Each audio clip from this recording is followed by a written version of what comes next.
Yes, now, bless now, people. King of the Pit TV. Don't forget the rest now. We just listened to St. Paul and the Broken Bones with their album Half the City. Okay? It's Midnight was the last track. Nothing to do with what we're going to discuss here. We're going to discuss the album in length. Okay?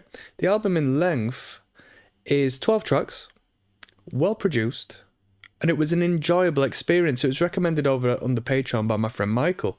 Okay?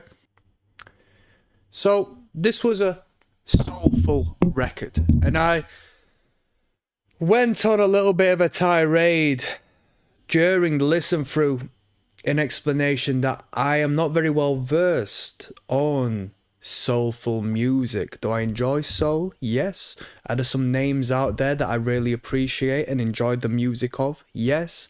But can I tell you that I'm educated in this style of music? No. Not at all. So I can't necessarily reference particular acts and backgrounds and influences this band may come from or be inspired by, meaning in a beneficial way, I can cast judgment upon what I've heard as a real first-time experience, as opposed to a compare and contrast and have it all be so relative and economic, right?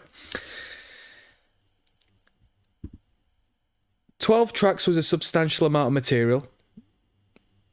It was the right amount of material, given that we were working within an average about 3 minutes 10, 3 minutes 15, 3 minutes 20 across the board, each and every song. You know, some sub 3 minutes, a couple over 4 minutes, I think. Or was it just one over 4 minutes? Just one number over 4 minutes.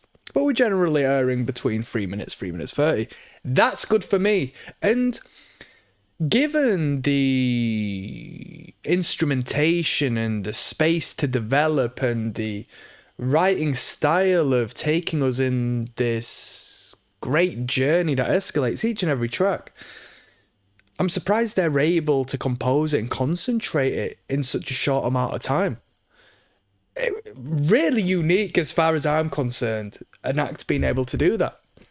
Because we start with a subtle development, and by the end of the track, which it flies by, honestly, such an easy listening record, by the end of the track, wah, he's belting!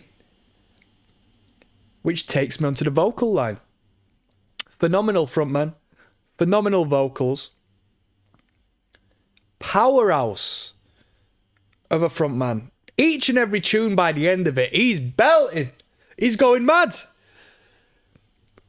Fantastic brass sections, some great brass jingles, and would you call them motifs? Is that what you would call a particular hook, a melodic hook and whatnot? Or have I got the wrong terminology there? You tell me.